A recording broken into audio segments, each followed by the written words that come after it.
I'm Yolande Poirier from Oracle Technology Network, and I'm here today at Devoxx Belgium, and talking to Trisha and Regina. Hi. Hi. And so we're going to talk about women speakers. No. Because there are too many of them. No, not again that question. Come on. So how many speakers or how many women are at Devoxx this year? Do you guys know? I don't know the proportion of 5%. He was saying about 5% are women of attendees. Right. And there's 15 female speakers of, I don't know how many there in total are. 180. So 180, so that's just under 10%. Yeah. But it's not counting the 3 female Ignite speakers in the 15. So. Oh wow. So you had a session about like trying to figure out a way to get more women speakers. So how did that go in general? I think it went really well. I mean, it was purposefully aimed at including men and women in the session to try and drum up lots of ideas. So Tasha has a specific problem for trying to get more women speakers to various Devoxx conferences, and she wanted to know what she could do to try and solve this problem. Things like do we do some affirmative action type things? Do we ask people to say, you know, I'm a woman, therefore please consider me more carefully or whatever, which obviously people probably know that my view is we shouldn't really be doing that. But we had a long discussion about how we can encourage novice speakers overall and where they can get started, how we overcome this bootstrapping problem. Mm-hmm. When you apply to a conference like Devoxx, or I'm on the program committee for QCon London, or these other things, when we consider your application, we have to know whether you're a decent speaker. So you need to be able to say, well, I have experience here, or I've spoken about this, you can look at this video here. Right. And how do you get the experience if you don't have enough experience to get the experience? Right. So we talked a lot about this bootstrapping problem. We talked about using user groups as a really good way. Well, user groups for a start can run like speaker training sessions, really lightweight things. You can get started really easily by just doing, like maybe introducing the jug session for the evening, just do a couple of minutes of, hi, this is me, and these are the talks we're going to have, then move on to things like lightning talks, then maybe present your own thing. And then once you start getting more comfortable, then maybe get those videoed and you could submit those as part of your conference, as part of your CFP. So we kind of addressed this bootstrapping problem more probably than how does a conference specifically view women speakers. Yeah, how do we make sure that the women speaker proposals get treated fairly? I believe they do get treated fairly. It's just that I've seen as a member of a program committee, you just don't get enough of them. So it's not a case of how do you treat them, it's a case of trying to get more of them. Right, and there is also a lot of men who are speaking a lot, and so therefore It's they have hard for everybody to start. Yeah. When you're not a rock star speaker to get into any conference, to get noticed. And so there were some guys that said, hey, but I want to be a speaker, but I don't know how to get started. And somebody suggested also, like a lot of us have Scrum teams. Okay, do the Scrum demo at the end. Do a small presentation at your work site, and then it will be only your colleagues, so you know them and it's safe. Although for some people that's the biggest problem, that there are a lot of people there that you know, so they feel safer to speak in a foreign country where nobody knows them. But that's also one of the suggestions was that start at your local company with your Scrum meeting and do the demo. So what else? What were maybe some of the odd comments that came out last night, or things that you were surprised about? I don't know, was there anything that surprised you? No, I was pleasantly surprised that there's a lot of guys saying, hey, but I have the same problem. Yeah, I thought the support from the guys was very good. The guys had some very positive comments about how people could get started generally. They had the same sorts of problems. So I really liked that kind of collaborative approach of, this is a problem that affects everyone, not just women. How do we overcome the fact that there seems to be a small minority of people who happen to be white men who are comfortable with that? What do we do for everyone else? And so I thought it was nice to have the guys on side, sort of saying we have the same sorts of problems, but here are some solutions we could try. Particularly some of the user group leaders were like, well, we try this and we do that. Yeah, that's what I like the karaoke style thing, that you get 5 slides and you have to PowerPoint karaoke. Yeah, PowerPoint karaoke. You get 5 slides, you don't know the topic, you get 5 minutes to check them out, and you do a presentation. Right. I liked that because that evens the playing field. So even expert speakers and novice speakers they're not prepared. So it's kind of fun. It's not like the amount of preparation you put in. It's just practice. I like that idea. Cool. And anything? So there was also a discussion about do we need a general session about how to get started, right?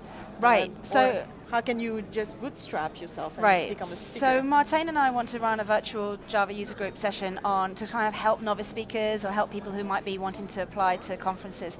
There's a bunch of stuff we can do. I've been thinking, since I was on the Devoxx UK program committee, I thought about writing some blog posts around what we look for in CFPs. Right. I'd like to do some more stuff around what the Duchess France group was doing around helping people write the CFPs, helping people practice their talks.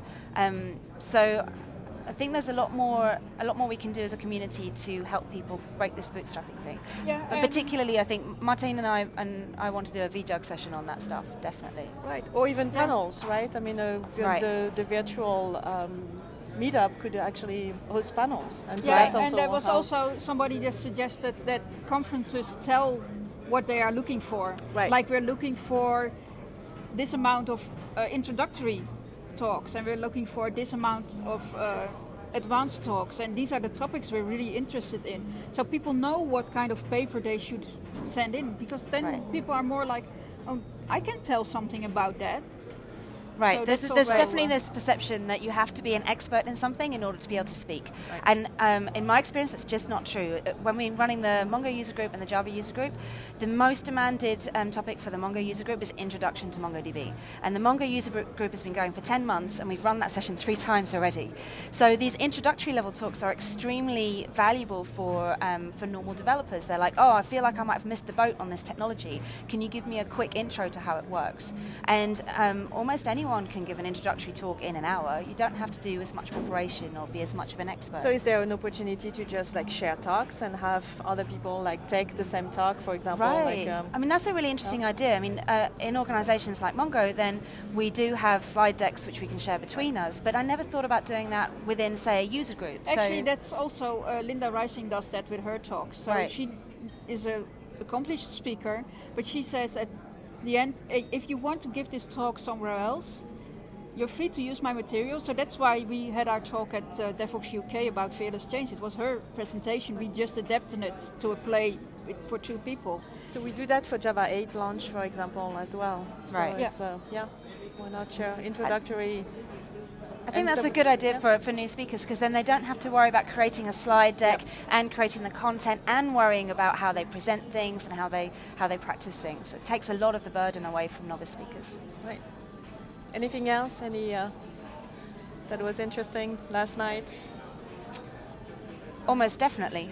I can't remember. Just having the conversation is interesting. Yeah, right? I think so. We had a number of takeaways, but I think for me as a user group leader, I felt like I could be doing more in the user group to help break that barrier between, because once you've been presenting like I have for a few years, then I think that becomes a big barrier between where you are and where your user group members are, and I think they feel like this is a massive step, and it's not. It's really just here. Right. You have to help them take that step. One of those things also was a takeaway was like do co-speaking. So take somebody, take a novice speaker with you. Take a novice speaker with you and do a co-presentation. Do pair presenting. Yeah, pair presenting, so they don't have the pressure of being there by themselves. And that's something we have been doing with Duchess in the Netherlands. I've taken several people to conferences. And then later they do the talk themselves and I don't have to. Yeah, not again the same talk. So what about the Duchess? Tell us, like where are you? What are you doing right now?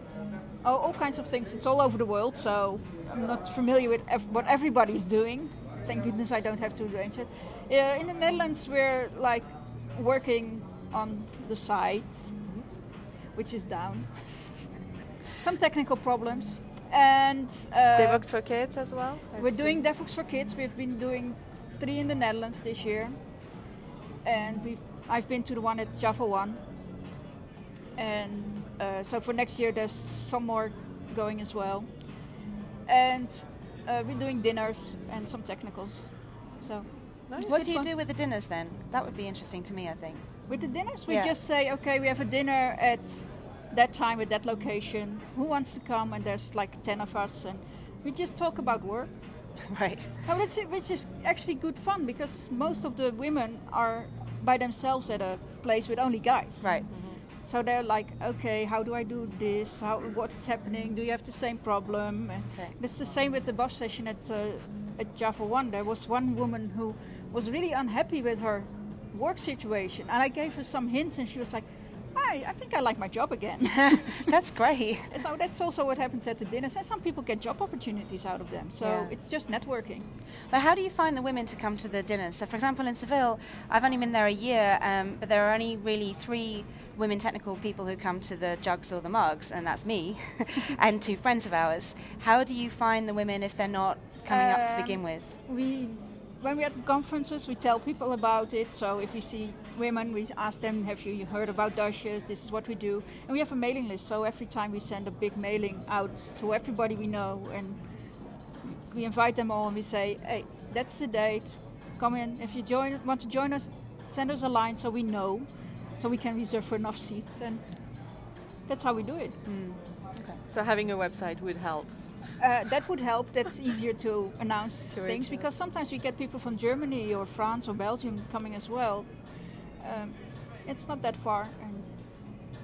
Or if you're in the area. So like if I was in the area, I could drop by. You could drop by if you want to, yeah. Cool. Well, thank you, both of you, Thank you for talking Thank to you us. for having us. Thank you.